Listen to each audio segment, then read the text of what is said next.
Hello, gorgeous faces. It's so nice to see everyone. Oh, we've got all the old cast and crew here today.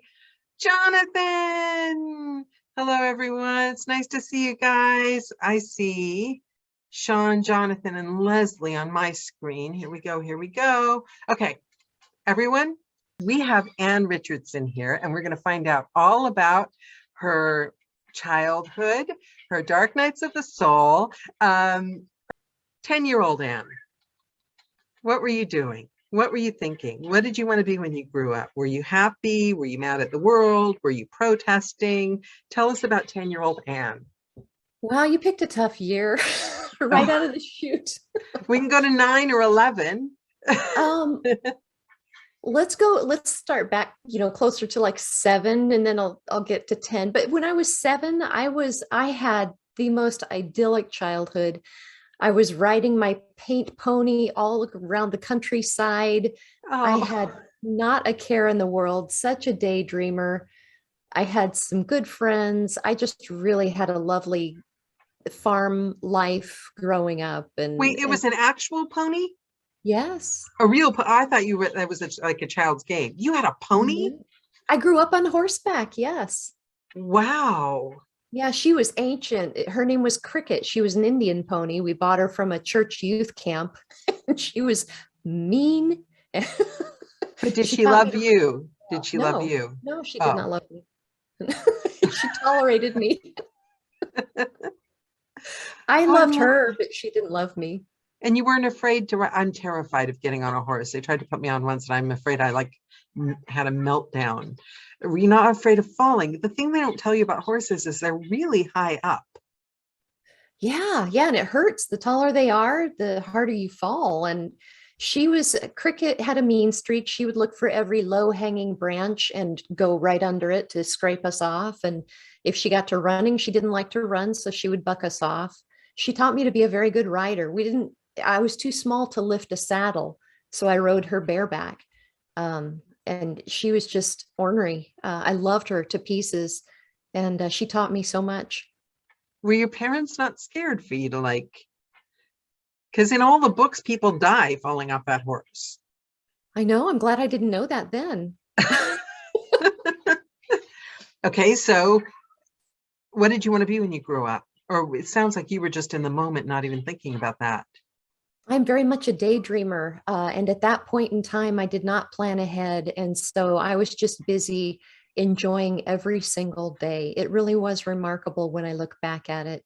We were on a farm. We had puppies, kitties, baby lambs, calves. I was in 4-H when I got old enough. It was a wonderful youth.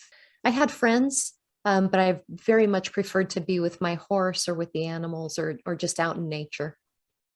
I love that. So you said by 10, it didn't go so well? No, by 10, I was busy compartmentalizing. My parents were getting divorced. And so I just escaped, I escaped on horseback. Well, then she died because, like I said, she was ancient. And that was pretty traumatic. But 10 is a tough age because you're beginning to think about the changes happening in your body, how you fit into the world, how you're doing at school. You begin to notice boys, I think, for different reasons. You begin to realize they're more than cootie-laden entities. You just reminded me, 10 years old, that's what I'd forgotten. You know those Gothic novels with the ripped bodice? I used to take the love scenes and rewrite them and put in whatever boy I had a crush in, his name and my name. I'd forgotten all about that at 10. Yeah. 10's my favorite age, but I think it's for the same reasons. You see, I didn't have the divorce. I think that might have colored it more if that was going on. But I think it's the age that I remember being very angry and petulant and annoyed. And that to me feels like when I started standing up, I think you're making decisions about who you're going to be, aren't you? That's when you find your voice. I think you realize that you want to be a certain way or to be treated a certain way, and you try to express that. But we we just don't know how. I think we're learning. We try a bunch of dumb shit. Yeah. So what about high school? I loved high school, except for math. I loved high school. And the funny thing is, I was far from the most popular person, but I also was far from the most unpopular. But Yeah. I went through my high school career oblivious to when people made fun of me. Yeah, I did too. I was the same. I was the same. I might have been bullied, but I wouldn't have remembered it because I would have just assumed they were wrong. Exactly. Or Isn't that like if, great? yeah, or I'd be like, oh, they must like me. They're paying attention to me. Look at that. They And like me. also your horseback riding and your physical fitness, because don't you think that that kind of confidence that you can go out in the world and you can pick yourself up if you fall off a horse and you can watch animals die and help them, and that kind of confidence has to show when you get into high school, because that's what it is. They're like, there's this little group of predators and they're looking for a little click in anyone that doesn't have confidence. And if you had that confidence, that probably protected you. You know, you've got intelligence as well, but you also, don't you think your confidence in having that idyllic childhood probably gave you some strength? That's generous. That's generous. I knew physically, I could handle whatever, but I think more than that, my protective buffer was my naivete. Mm, I didn't think I was unpopular, so surely they're not making fun of me. It didn't even occur to me that anybody would make fun of me. I saw it happening to other students and I could see that, but I could never see it when it was happening to me. And so yeah. now when I sit back and I rethink my high school career, I'm like, shit, there were some mean people. And I didn't realize it, but that comment, that was mean at me. But I'm so thankful that I was too stupid to know I was being insulted. I'm really, really very grateful for that. I love that, because you held on to the purity that kids have. And it's hard because I know what they say about socializing and everything, but then on the other hand, I don't know if I was a parent what I would do. I probably do what I did to my little sister and show up at the school wanting to beat up anyone that even looked at them wrong, which There's that, but I wasn't thanked for. no, I'm sure no, I think that experiences like that are training grounds, and to rob a child of the training ground of learning how to handle adversity, to know who they are, to know when to take Yeah. a stand and when to back down, I think it's criminal. But still, However, someone should beat up the bullies. They really should. yes, I do. I was going to say, I do believe that there needs to be something. I don't know the answer, but Yeah. when the situation gets unsafe and when the Yeah. child is not given the support to know how to navigate those waters or how to process those things, then it gets unsafe. But I really firmly believe that we need to let our kids face all those difficult struggles that they face. It makes them stronger. Intellectually. Yeah, there's no magic pill. It doesn't work Yeah. for everyone that way. It's very much, Yeah. individual basis. But I just know that for my kids, I want them to learn through those kinds of things and learn how to handle disappointment and adversity and somebody who doesn't like them, how to get along with those people. What did you tell them when they came home and somebody didn't like them? Um, I'm you know, they, genuinely just curious because I know, I'm trying to think back on that. My boys each had small circles of friends, so I don't really remember them coming home and telling me that they were picked on or that somebody pissed them off. Well, I got some, yeah. There was there was one time when my older son had kind of a tiff with one of his friends, and they went out behind a building and had a boxing match. But neither boy was particularly adept at boxing, so I think they just shook and made up. I don't know. and it's different when they're friends. I used to, how I do think there's something to having to learn to get along with people that you wouldn't necessarily, and you have to spend the after school with the friend because nobody's going to be home and you're too young. And I had one of those friends and we used to argue so much all the time, but I think the worst it ever got was she threw my sock on the roof. And I was like, never going to speak to her again in my entire life, because that was the final straw. And it was just crushing to my dignity. And I didn't speak to her for like a month. And then a girl came up to me and demanded my lunch money. And she was going to beat me up if I didn't give her my lunch money. And that friend who I hadn't spoken to for a month, little Joan, came up and said, "Is there a problem here?" Oh my goodness. She can't give you her lunch money because she'll get in trouble with her mother, and you need to leave her alone. And then the bully left. And my friend and I went off and spent that money on ice cream, and everything was fine. I think the adults could learn from school kids. I agree. I agree. You know, we can't stand by and let the bad stuff happen. You know, somebody has to stand up for them. So so were you a book reader at this time? Did you ever Oh. find a refuge in books? What were you reading? What were you? When I wasn't on horseback or outside playing with the animals, When you were 10. Yeah, when you were 10, when you were older and things got, different and everything. Yeah. What was your relationship with books at the time? Insatiable. I mean, oh my goodness. My favorite author when I was a child was Marguerite Henry.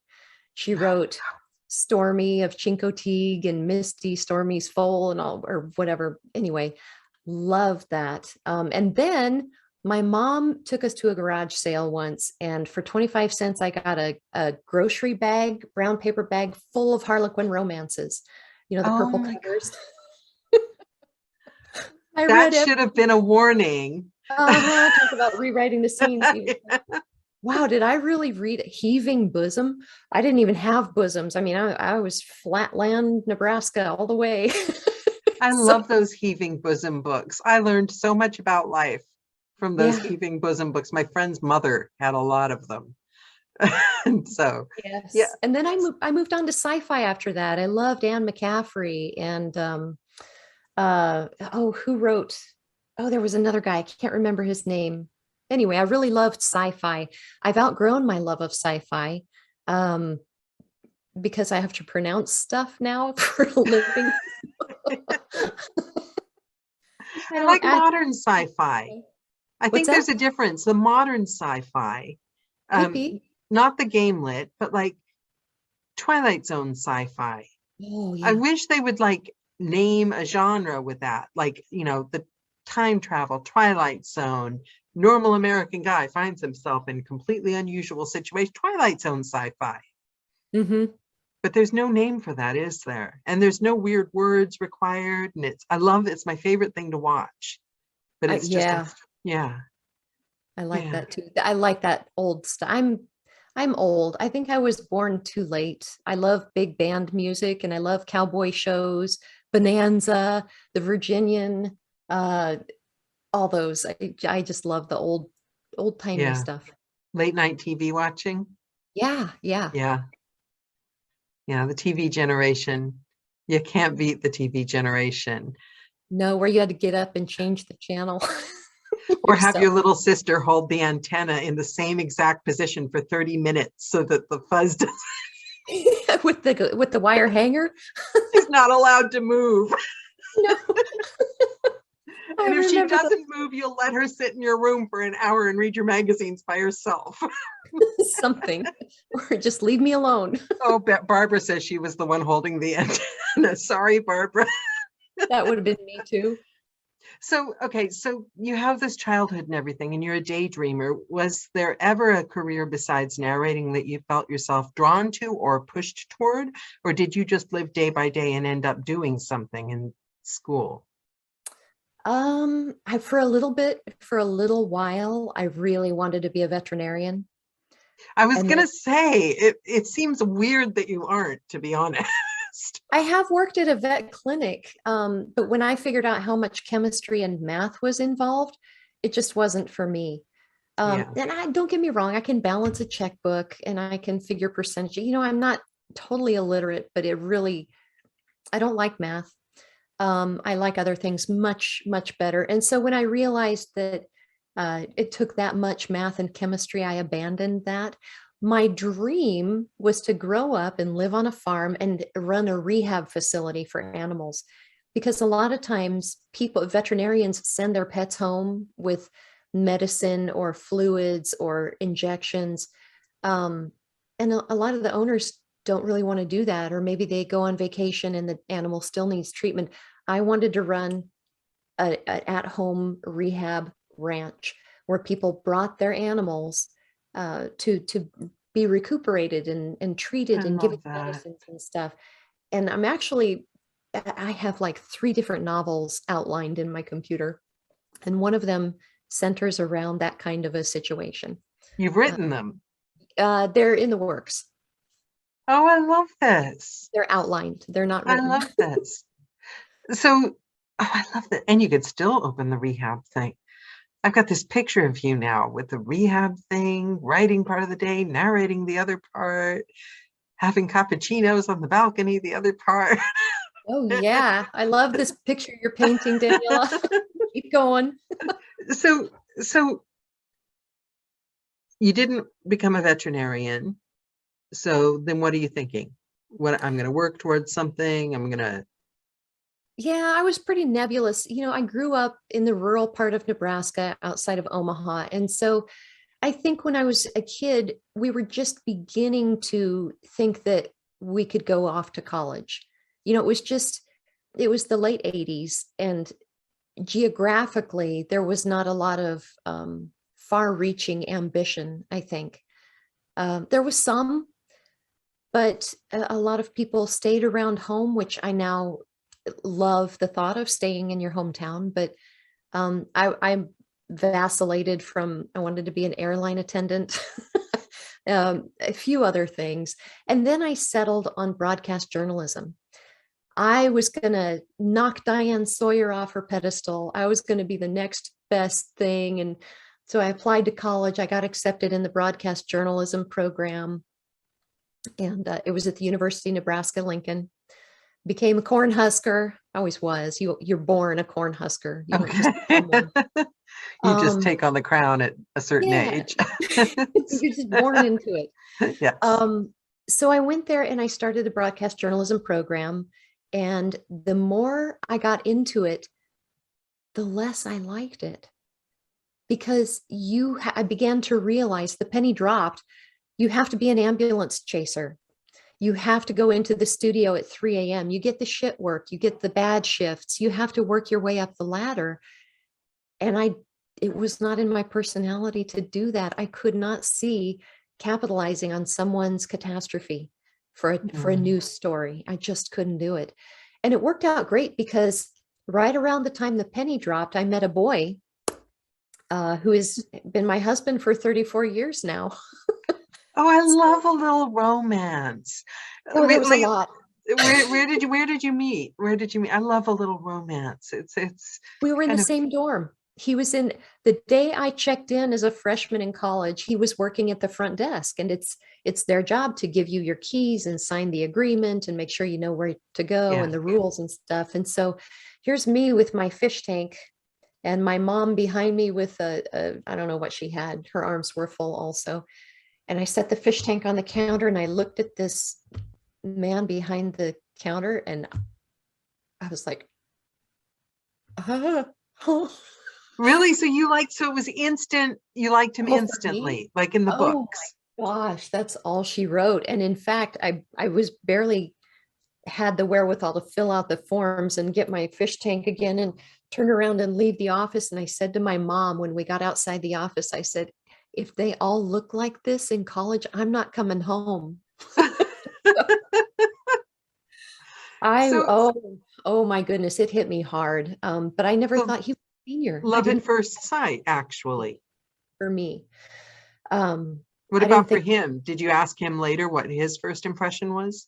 I caught his eye, but he's a much more cerebral person. He's much more analytical, logical minded than my heart. I just throw my heart out everywhere. And he was another one of your animals. Yeah. Maybe don't let him watch this interview. But you know what I'm saying. I do. Your heart I went out do. to him immediately. It did. It Yeah. did. But I didn't think I had a shot. And so I just never really considered it. And I dated other boys. And then came, so that was in August. And then came February. And I was not dating anybody seriously at that time. And I said to my friend on the floor there, the screw your roommate dance came up. And that's when you're theoretically supposed to set your roommate up with someone that they don't like. And then they have to go to the dance together. Okay. And I wasn't going to play that game. To me, that felt hurtful. I didn't think that was a very good premise for a dance. So I said to my friend on the floor, I said, "Can you fix me up with Gary? I would really like to see if I could go to the dance with Gary, even if it's just, one and done." And so she did. She set us up, and we've been together ever since. That was February 4th, 1987. So how long did it take you to plan the outfit for that night? Right? It took me I was just double thinking everything. I was second guessing every decision and really nervous. And yeah, it was. But that kind of excitement, right? See how people, okay, I can put that right now to audiobooks. We're in this career because we love it. A lot of people, it's their second, third, fourth career, but it's a passion. And a lot of people don't dare to even believe that they had a chance to do something they love this much. Acting, and we have a better, don't tell the actors this because then they'll all want our job, but we have more control over getting jobs and getting books, right? But I noticed so many people, because you deal with a lot of rejection, and it's not instant, and it takes years and years and years. And I'm sorry, even if you jump in and do the marketing perfectly and suddenly book like 20 publisher jobs, it takes years and years and years to get what you want deep down in this job. And still, I think I watch these people and the things they say, well, I'm never going to get this, or I'm never going to get that, and because they're protecting their hearts. And right there, you're missing that moment by protecting your heart. Because I feel sorry for people that protect themselves too much and don't allow themselves to be giddy with, and it's what you said, it could be one and done. It could be just one thing. I really, really want it, and I'm going to allow myself the grace to really want something that I love and really be in love, not just think, I don't have a chance, everyone else is getting, or I've tried it and it's too hard. I don't think I have what it's going to put into. And I love, sorry, I'm going off on a tangent, but the thing that strikes me about you that I really, really love is that, you know how they say some people are born lucky? And then they say, well, nobody's born lucky, you make luck, right? But I believe that who you are and the way you look at the things that happen to you determines whether you've had a lucky life, and of course, horrible things happen. I'm not talking about that, but I love that it seems that this naive girl in her daydreams riding the horse, and I keep going back to that sense of confidence, of having enough protected time in your bubble with the animals, on the horse, being a child, building that strength in who Anne is. So you've got this weird, and I mean that as a compliment, quiet confidence, right? So I see this boy, I have the confidence in who Anne is, quiet confidence. Might not feel like that to you at the time, but to go ahead and love who you love, you put your heart on your sleeve. And I love that. That is so endearing, because you know what? So few people do it anymore. A lot of people don't even know they have a heart anymore because they're too afraid. And you got the love story because you put your heart out there. It's so romantic. I did. I have very little tolerance for self-pity. I really detest feeling sorry for myself. And I realized that pretty near everything, I have the power, the strength to change if I want to. And why not? Why not? It's fun. It's an adventure. Life is meant to be lived. And, this is not to say anything derogatory about people who want to live a quieter life, who don't feel comfortable going after those things. There's a place in God's green earth for those people too. There is, but still I say, ask yourself if you really do think that, or if secretly you would maybe like a shot at the love story. Because if you really, really genuinely feel that way, do you know what I mean? Yeah. But I think we should all examine what we really think and what we've kind of like said, oh, I'll settle maybe, because I don't think I can have it. I just, self-defeating stuff. I'm not saying I'm perfect at it. I certainly have my demons. But it's But you look at the confidence you left the journalism. That was confidence. Did you leave all at once, or did you just Nope, quit. See, I got that's married. confidence. No, I know it's really, I was just blindly in love. I couldn't see past my husband. I would follow him to the ends of the earth. And I did. I left Nebraska, where I wanted to grow old and have kids and live on a farm, and followed him to Silicon Valley. So it's not that I was even considering what my future would look like. I just knew I wanted to be with him. So it was really a serious lack of forethought. All I could do was be wherever my husband is, and thank God it was a good decision. He's the most wonderful person I've ever known. And we're still here in Northern California. And the dreams I thought I held for myself pale in comparison to what a life with him has provided me. See, and those people that think they should settle for anything. I don't care if you want to be the best car mechanic in the entire world, but you don't think you will be because you're just the guy that cleans off the tools, right? It could be better than you think it could be. I just genuinely believe that. And have you ever heard of Leo Buscaglia? Buscaglia. I know how to pronounce it. I don't know. I was obsessed with him growing up. He taught a college course on love. And he was so obnoxious about it in the most wonderful way. And you can get him on YouTube, all over YouTube. And it's so uplifting and so true. And I don't care how cheesy you think it is. You watch one of his videos on YouTube, and his passion and his leading with his heart. It's leading with your heart. And I think more things, I love that. I needed this phone call more than any call tonight, because more and more I've been thinking about the work we do and all the things we do, the marketing, the advertising, the publishing, and we're doing this mindset thing coming up. And so I've been thinking about a lot of this subject matter.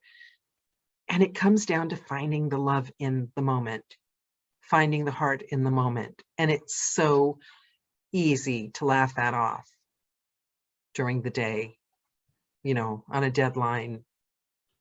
And it's Johnny Heller's been saying it the whole time. But, be in the moment. If you're not in the moment, leave the booth. You don't belong there.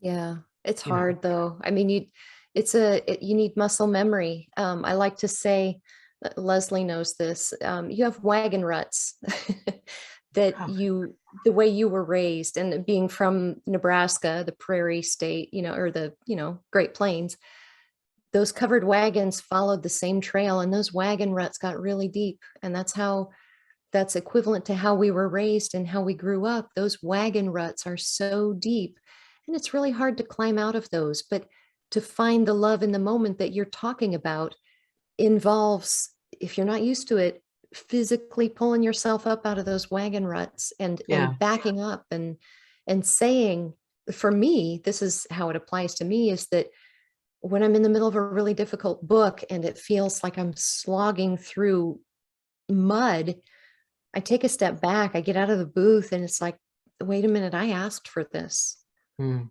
I asked for this, and someone spent a good chunk of their life writing this. This is an honor. This is the creative process. So I need to shift my mindset to rediscover that spark. and just remember why I chose this profession. I get to read for a living. How cool is that? I mean, Yeah. man, And we can man. pull a lesson out of every book. Yes, yes. You know that old, I don't know, it was like a 90s thing where they had you open to any page of a book, and the first line you see is like telling you what you should do with your life this week. I've even done that on books that like I could not find a way into, like loving, like open your, and that sentence is telling you what you need to think about today. And you come up with some interesting, depending on the genre you do. Yes. So how did you begin narrating then? You left, you married the gorgeous husband, you're in Wine Valley, Silicon Valley. Mhm. And so when you first get married and you start your life together, you pretty much take any job you can just to make ends meet and earn a paycheck and stuff. So I worked for about 10 years in the pharmaceutical industry. And I had one son while I was doing that. And then I had another son, and I thought maybe I should stay home and try and be a mom. And I should have done that with the first one, because the second one, my younger son, God bless him, such a different child. I was not enough. I was not enough stimulation for his little brain. He just vibrates at a different frequency, and he needed daycare. He needed all those other little kids around him because mom was not exciting enough. So I put him in daycare, and I went and worked at a vet clinic for a while. oh, you did get to the vet. I did. But it's kind of funny. I didn't get to do what I wanted to do. The clinic was owned by an elderly gentleman, and he was kind of in his twilight of his career, and he hired me as a vet tech and put me behind the front desk. And the longer I stayed there, I spoke with other girls. I spoke with the kennel attendant. I spoke with the other girl at the front desk, and they were both also hired as vet techs. I was third in line to be a vet tech, and he had never trained any of them or moved them to where he said he would move them to. So I glorified quit. receptionist. Exactly. And it was wonderful experience. I got to learn a lot. I met a lot of lovely animals. But anyway, did that for a while. I worked in public schools for a couple of years, running their computer labs. That was really wonderful. And then my husband got a job in the East Bay, which was about a 40-minute drive from where we were, which was Silicon Valley proper, South Bay, Sunnyvale, everything's there now. So now we're in the East Bay, and the schools are fabulous. Both boys went through schools here, got into good colleges, and it's just closer to where I grew up, as far as the rural feel. Yeah. And this is wine country. It's not Napa Valley. It's East Bay, Livermore, which is potentially older than Napa Valley and actually supplied a lot of the vines to Napa Valley vintners. I know Livermore. I'm from Fresno. Oh, my grandmother had a ranch, grew raisins in Selma. So, oh wow. Yeah, we didn't get any wine though. It's because you picked them too late. Yeah. Okay, so you're in this idyllic place back home. It's all come full circle. Yeah. Well, then 2008 happened. And by that time, I was doing a totally different job than I thought I would ever do. I was doing on the road sales to car dealerships. I like to say I was doing the impossible. I was selling things to car dealerships. Were you enjoying this, or did you ever, through all these jobs, what did you tell yourself going to work? Because I feel like you would be maybe underutilized and slightly bored. Were you not? So what were you just telling yourself? This is what I have to do to make a living, or were you finding a way to enjoy the process? This is where a weird side of my personality comes out, but it's not a surprise. Living in the moment. My brain is like, oh, let's try this. And it's like every book, Daniela, I fell in love with it. I love pretty near every book I narrate. I just get into it, and I love it. So I tried for a while the vet clinic. Oh, I love this. Let's try it. Oh, well, maybe it's not for me. Oh, let's work in public education. Cool. Maybe this could be a career. Oh, not for me. So I try it, and I figured out it doesn't work. And do you quit right when you find out it's not for you? So before you start hating it and grumbling about them and calling them names and sticking sticky notes with obscenities? places. I never did that, obviously. I'm just as one would. Right. You seem strangely well versed in how that works. No, I don't ever want to get to that point, because Yeah, nobody deserves it, and it would ultimately be my fault. So yeah. I like to wait until it's a more convenient time to leave. I don't like to leave people in the lurch. I like to wait for like we say in the book world, a good stopping point. So you Um, gave notice, but you honored yourself enough to leave when you knew it was enough. I gave it the good college try, and yeah. So working on the road car sales, I was driving 500 miles a week and dealing with a lot of misogyny, and used car dealerships are not always fun places to be, but I met a lot of wonderful people, and I got to work with a very, very dear friend of mine. And she taught me so much. The consummate professional, very intelligent, very good to emulate a person of her stature. She drove race cars and Wow. just a wonderful role model. But the economy crashed, and it really wasn't something I wanted to pursue as a career the rest of my life. And so my husband said, and he used my words on me. He said, why don't you just figure out what you want to be when you grow up? That's what I don't know what I want to be when I grow up. I don't know. Oh, So I sat and thought about it, and I thought, well, why don't I revisit some kind of broadcast journalism? And so I realized, no, I still don't want to go into a station at 3 a.m. Not appealing. Maybe some kind of radio work would be okay. The boys are getting a little bit older. Let's check it out. So I went through, you get those community education brochures, like yeah. adult. Yeah, I used to This love is what's happening at those. the community eds. So there was such a You could voice. be anything. You could take a class and be anything at any time. Yes. Exactly. So I took one, and the feedback was really good. And Heather Costa was the instructor. She gave me really good feedback, and said, why don't you consider cutting your demo with such a voice? And initially I was like Sally Field at the Oscars. Oh, they like me. They really like me. And so I thought, wait a minute, let me think this through. That could be a fluke. And I looked on their website, and I thought, oh, this is what they do for a living. It's not free. They don't believe in me so much like I'm the second coming of voiceover. It's a business. Oh. So I took another community education class, and I got really good feedback from that too. And I thought, well, maybe there's a way to make this work that I don't have to do abusive hours, and I can do it part-time and still raise my boys. So at that point in time, Such a Voice launched their mentoring program where you could purchase a mentoring packet. So I did. I hired Heather Costa to mentor me to grow a voiceover career. She was amazing. And she suggested, like our second meeting, why don't you begin volunteering for recording for the blind and dyslexic so that you get used to being on the microphone and hearing your own voice? And I'm like, okay. So I did. It was much like meeting my husband. The minute I got approved to record, that was it. I knew that was what I wanted to do. No hustle of the voiceover, no commercial. I just did not want to do that. I wanted to do That's me too. audiobooks. That's me too. Yeah. I walked out of the studio and I called my friend. And I remember just screaming on the street in Soho, this is what I'm going to do for the rest of my life. This is it.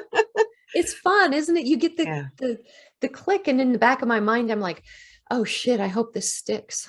I hope it's not one of those flash in the pan things like, vet tech, public education, on the road car sales. And so far it's turned out to be true. And it's actually fostered other things that I discovered I loved, rediscovered. I love to write.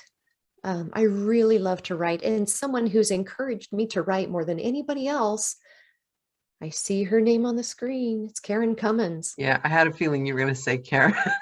Yeah. The minute you used the word encourage, that's her superpower. She's amazing. Yeah. You know, when I think casual conversation, I mentioned, I'd really like to write a book one day. And she's like, Anne, you said it out loud, make it happen. You Yeah. spoke it, it's going to happen. And that's how I'm doing this mindset course, because I was going to back out of it, but I made the mistake of mentioning it to Karen. Karen. You mention one thing to Karen and that's it. You're off to the races. You have a dream, she will hold you to it. And Yes. and you know what? And there's nothing like knowing that you've got this safety net of her waiting there. If you have a question, if you, she's just been phenomenal. And I've had a lot of support from a lot of other people in the industry too. But Karen has been the one that has connected with me on a soul level, dream level, perceiving what it is I'm trying to say and helping me figure out a way to put that into action. Yeah. So I wrote one novel with her support and launched a publishing business with her support and guidance. Wow. And when was this? How long ago was this? Right at the start of the pandemic. And it's kind of, I backed off of that because it needs refinement and it needs further thought and exploration, but I'm on a good path with it. Wow. I think I'm going to go the production route instead of the publishing route, with the exception of maybe a public domain here or there. But yeah, so I don't know where I was going with that. I kind of rambled, but no, this is fascinating. I love watching. Okay, so challenges from when you became a narrator to now. What do you think what do you wish you could tell yourself from the first, tell old narrator Anne that you now know now? You know how we learn so much in this journey. Boy, that's a good one. I don't know, Daniela, because I feel like every step of this journey has been educational. It's been really, really hard sometimes, but if it weren't, I would not have learned the lessons I've learned. I think maybe what I would say is I would tell myself to start Googling sooner. I'm a huge proponent of teach a man to fish and he'll eat for a lifetime.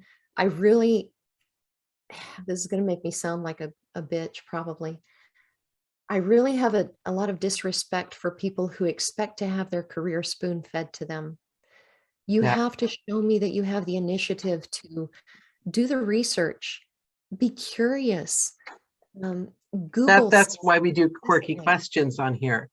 And everyone knows, don't you guys know? I always give a big lecture. I forgot this time. No, nothing you can find on Google. Because the thing is, that's just, I think you learn by getting the essence of the people. I think there's nothing wrong with feeling the essence of the people you want to be like. You know, what was their thought process? What was their mindset that helped them get to where they are from where they started? But what did they type in to get their studio? And I'm going to get those exact same settings, and then I'm going to collect all those awards. Good luck. You know what I mean? It's you have to become a different person. You have to show me that you have the ambition and the intelligence to forage out on your own. I mean, I always encourage anybody new that I'm talking to seek a lot of coaching. And there's a couple of reasons for that. One is that there's no one coach that's going to be perfect for everybody. You have to expose yourself to a broad range of coaching, maybe good and bad. I don't know. I've certainly had some bad coaching experiences, but I've had far more excellent ones. But the thing is, you have to cherry pick. Johnny Heller may say something to me that just totally, I get it. But maybe I heard it from some other coach first, and I didn't get it. It's like, I look back at my son's little league days where we told him time after time after time, maybe choke up on the bat and step back off the base. You know, this pitcher is going to throw you a fastball or whatever. And we say it 10 times, choke up on the bat, you know, back off the base. Well, then his coach walks out there and says, hey, Joey, choke up on the bat and step back a little bit. And he's like, oh, I never heard that. Yeah, my husband does that. 20 years I'll say something, then he'll see like an article in the paper and some 20-year-old will say it and he'll go, hey, did you know that wasn't healthy to eat? And I'll be like, I've been telling you. But the thing is, also, you have to, I think Johnny Heller would be, I think he probably did say this is where I got it. You got to run it through your own filter. Think for yourself.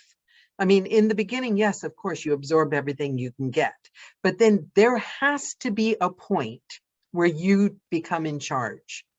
And that doesn't mean you ever stop getting coaching when you need coaching. You'll know, I find it goes in spurts. You go a long time and then you think, ooh, I need to up my game here.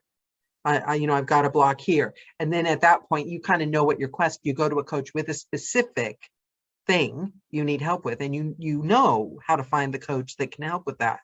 But you've got to think for yourself. I mean, because you're learning all these rules, and I'll put myself on the chopping block and embarrass myself, how to reach out to publishers. I have a spreadsheet for every single thing in life, including diet, exercise, everything. I collated all the wisdom about the right way to reach out to publishers, right? And advice I was given very early on, I went and listened to this APAC, and the lady from Podium said, oh my God, I've even had narrators do this. Not a good first impression.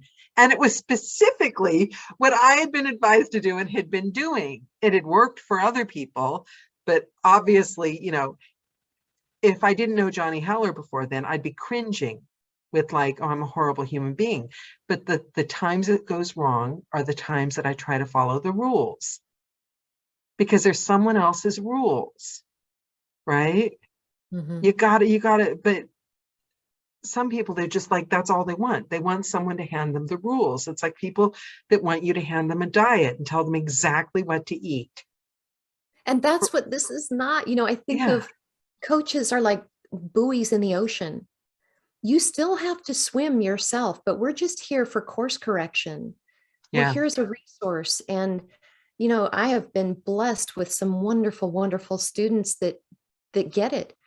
And they're not afraid to go out and search out the answers and come back to me if they don't understand or have received conflicting advice. I just get so tickled, so freaking excited when the people that I've helped along the way achieve something wonderful. Whether it's that first audiobook or a great review, or maybe they just got their website going, it just makes me so excited. But you have to have that, ambition and the wherewithal to take your future into your own hands. I'm just here to help you on the path. I'm not going to spoon feed anybody a career. You're absorbing everyone else's essence, but it's your essence. And Sean's got a good point. I love this. Timing can be important. You don't really understand the importance of knowing how to stay in the saddle until you fall off the horse. So true. That is true, isn't it? Yes, yes. And that's kind of concerning, because now I realize I'm the person that never got on the horse because I was too afraid. No, the proverbial horse looks different. It's a different creature for everyone. Yeah. So what do you wish some of your students would understand that they seem not to understand all the time? You know how you're trying to get a message across to somebody and they're not?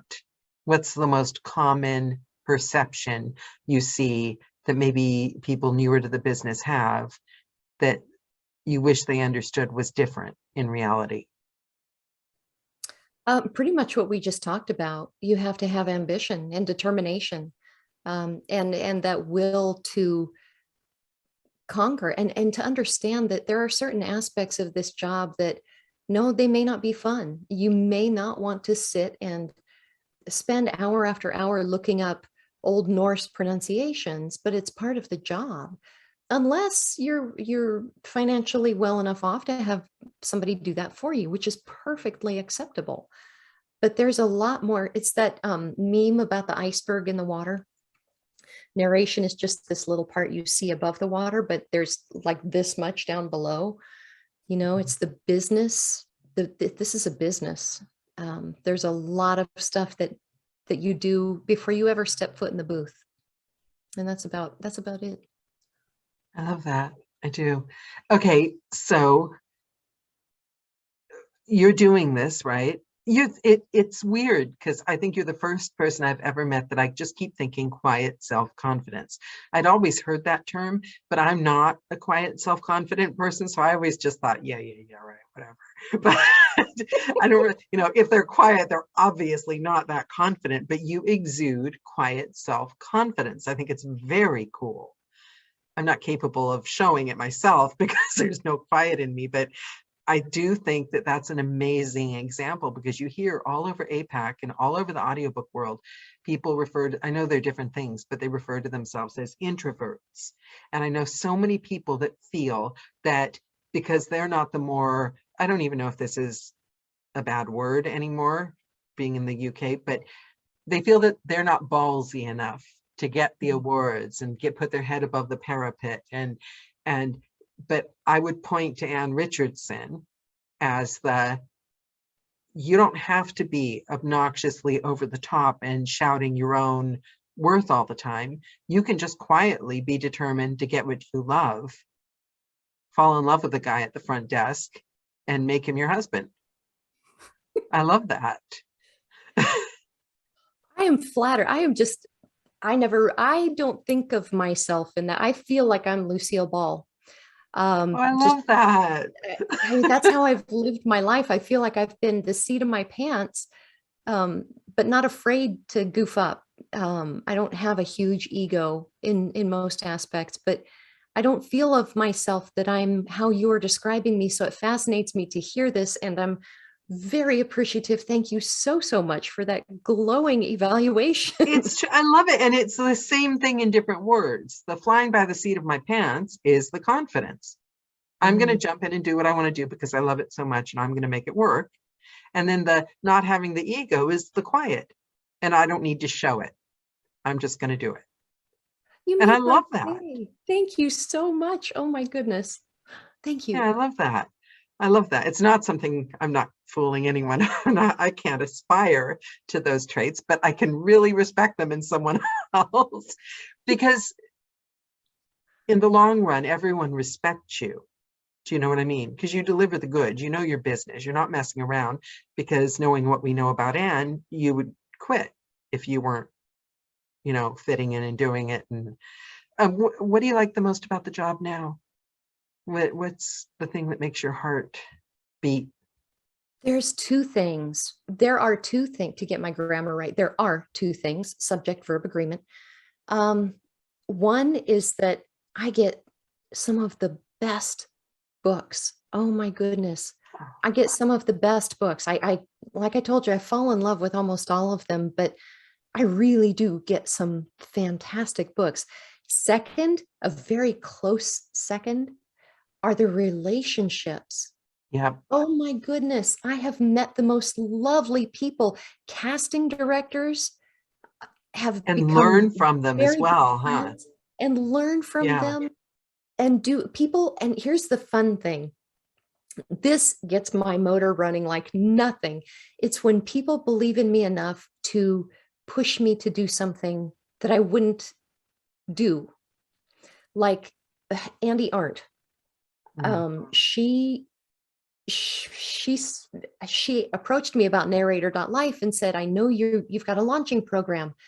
How would you like to put it up on our website? And I'm like, well, dang. Let me think about that. Okay, that was fast, but what that did was that prompted me to, instead of offering it as a personal one-on-one thing, this was all during the pandemic, I made video lessons. So the learning curve was incredibly steep, and I'm not going to say they turned out the best, but I'm happy with them. I made 11 video modules for this launching program that's downloadable.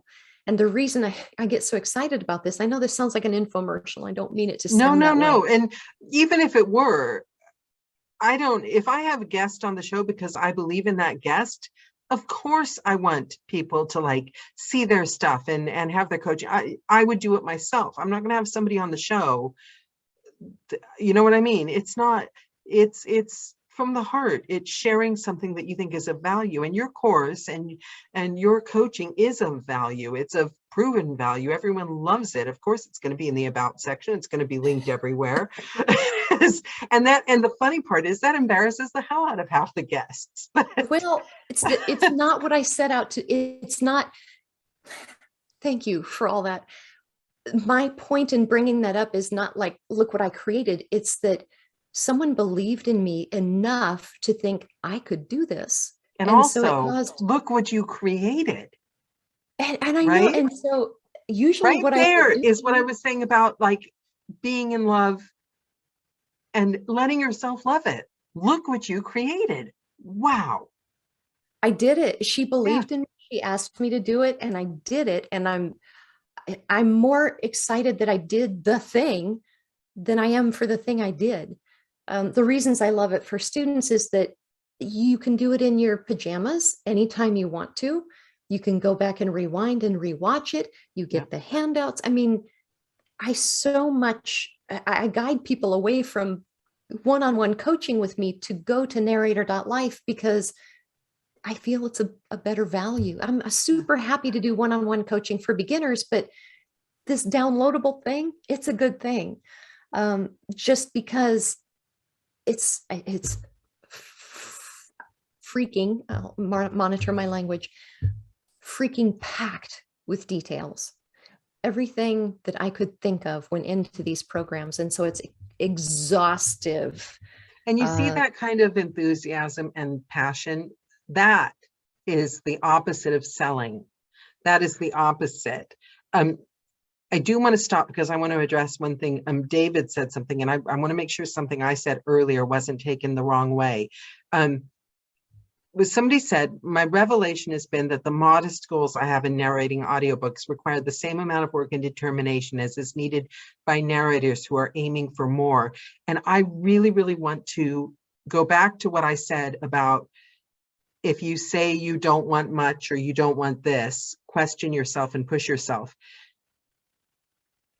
I don't mean in a way that like somebody that says, oh, I only want to do one book a month, or I'd really like to have 5 books done in the next year. I don't mean that suddenly you should all be working towards getting the awards and getting this publisher job.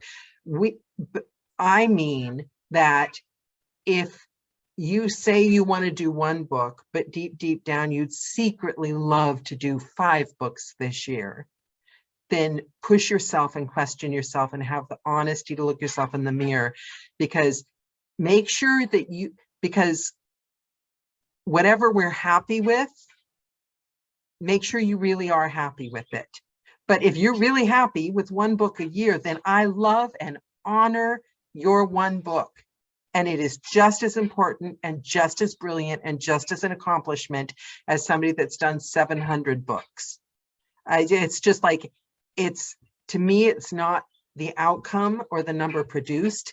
It's I have faced myself in the mirror and pushed past any excuses and old stories and given myself something I love.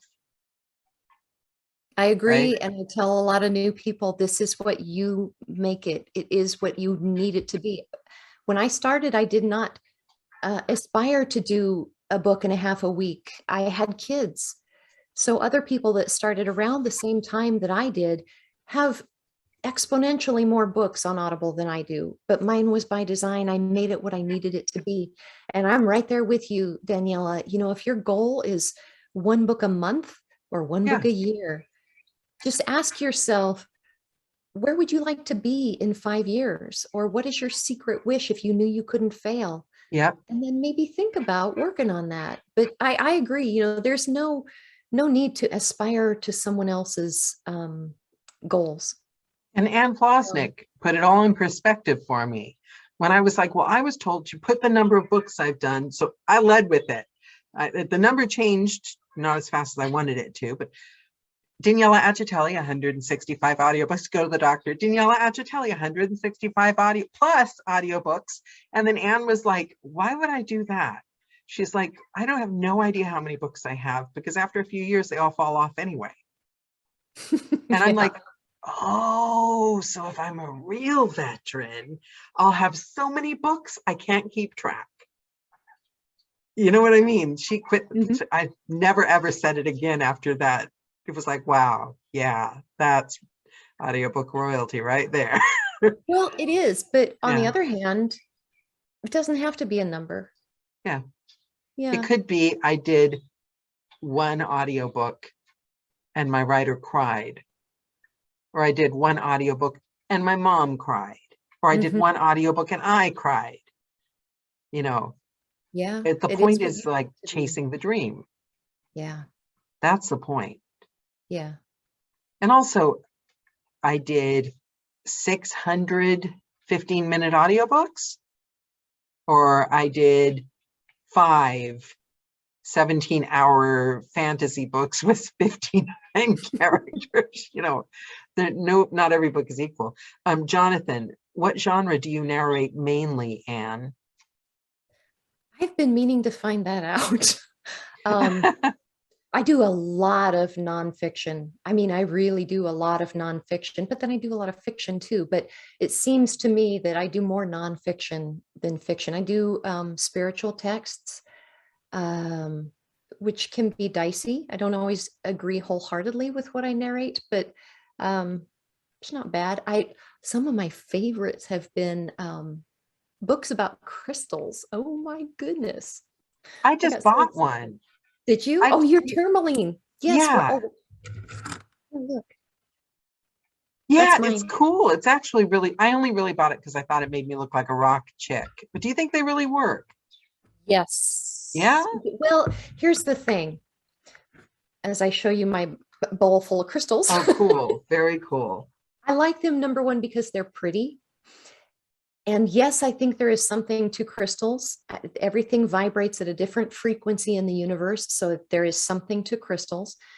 But for me, the way I use them is that, they ascribe certain characteristics, certain uses to crystals. Like this is black tourmaline and it's supposed to absorb negative energy and give you confidence and grounding and just get rid of a bad mood. Okay, it's a rock.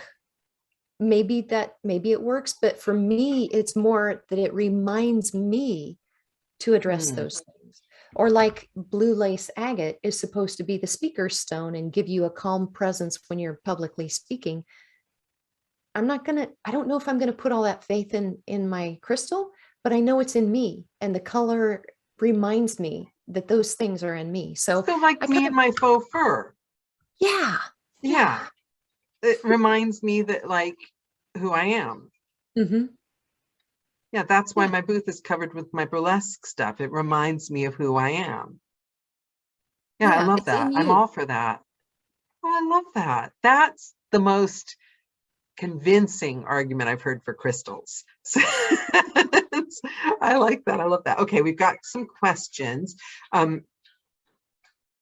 Okay, I'm gonna let you guys also. I've got a good one already, and then we've got time for one more quirky question. You guys hit me with it, but I'm gonna ask Anne one question of my own before I go to those questions, because I don't want to leave it too late. So 60 years from now, people are going to be tuning into this, having their little sister hold the antenna to make sure it doesn't go fuzzy. And I would love to hear what you would like to say to, oh, yes, Kim caught me. I didn't know you were here, Kim, so I was going to just skip over and change the question. um, so if you were to put some words of wisdom, say in a time capsule, buried in the schoolyard for people to dig up in 60 years, or in a lockbox somewhere, what would you like to leave people with that encapsulate everything you'd like them to know? Hmm.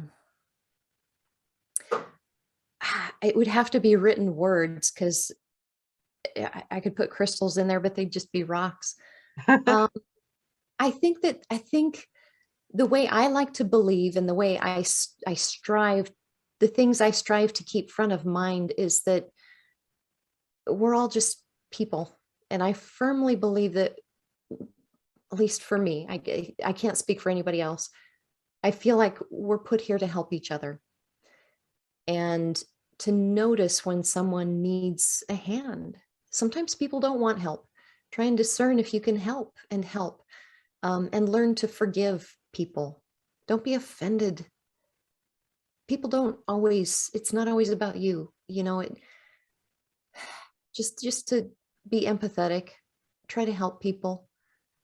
I didn't, none of that came out right. I love that. Be quietly confident. Yeah.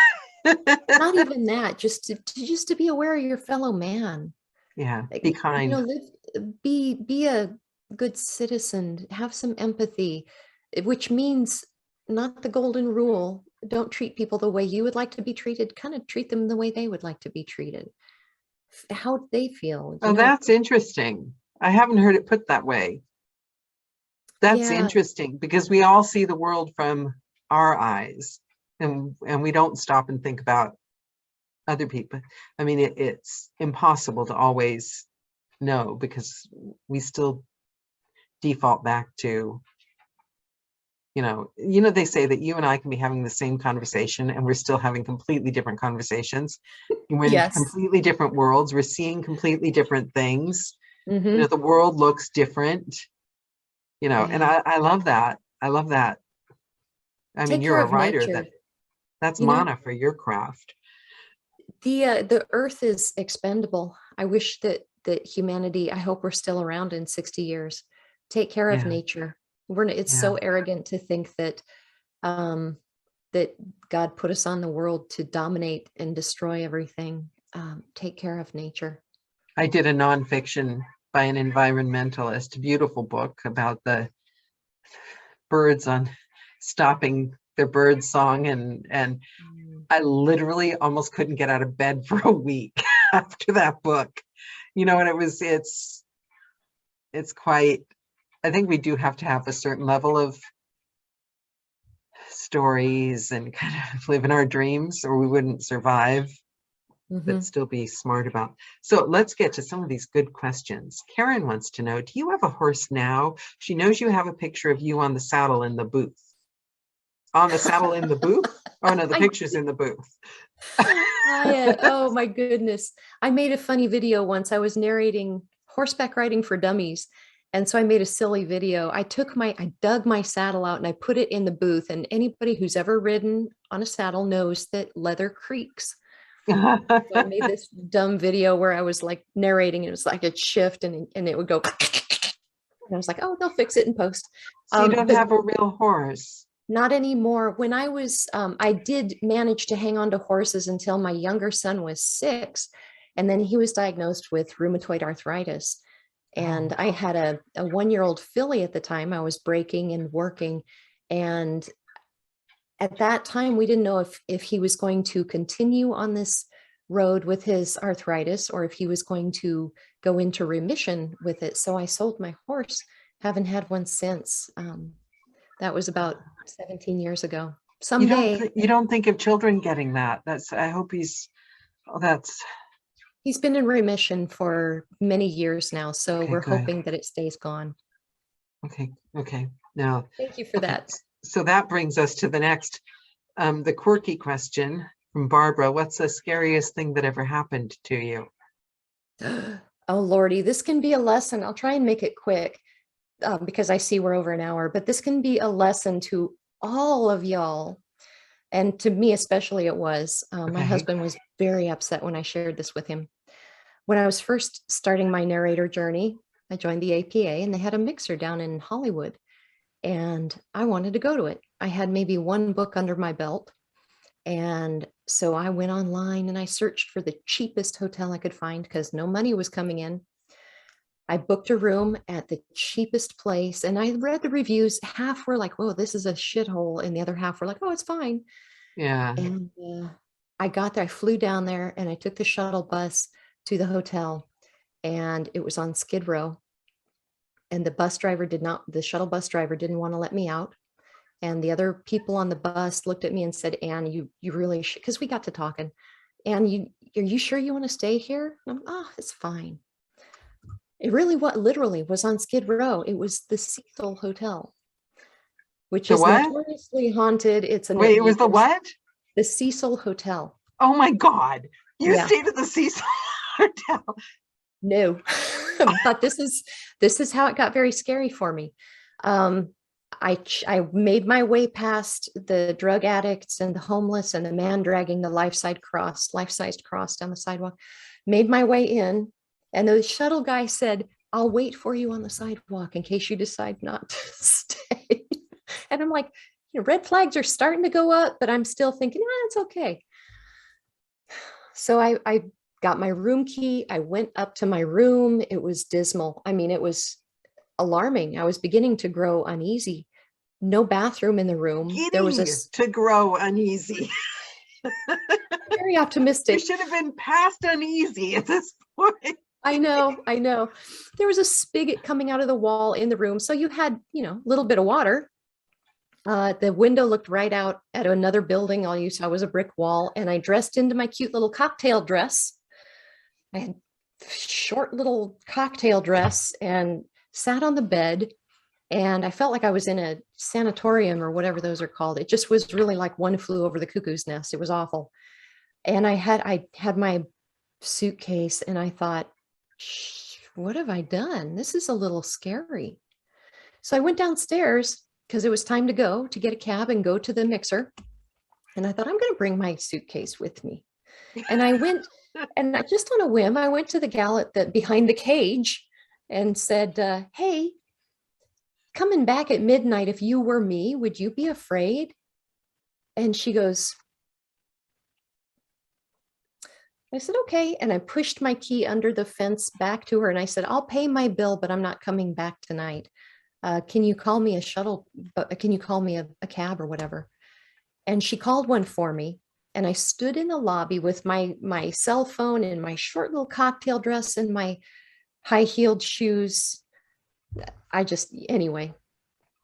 And I'm standing in the lobby and this, I can only assume he was a homeless person, a very large fellow, wanders into the lobby and sees me, and he stops right in front of me about 3 feet away, and he leans in and he looks at me and he looks me up and down and he goes, you got it all going on.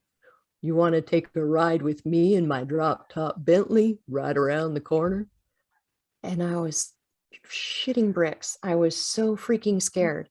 I didn't even look up. I just kept scrolling through my phone. I was petrified. I could feel the sweat breaking out, and it was not hot. Thank you. I'm sure you're a very nice pimp, but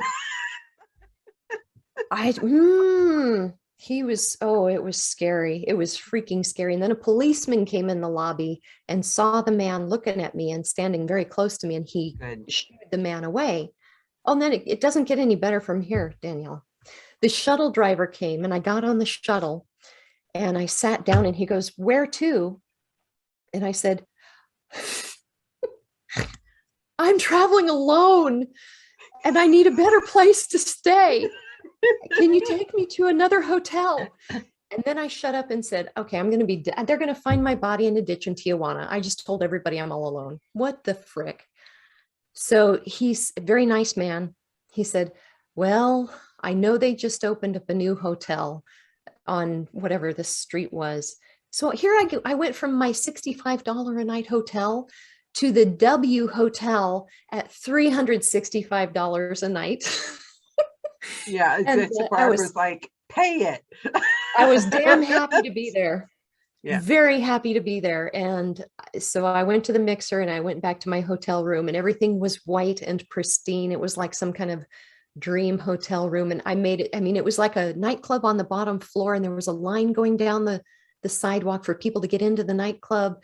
And I was able to walk right past them and go on up to my posh room. But that is the scariest I've ever been in my life. And don't ever do that. None of you never do that. You always travel in pairs.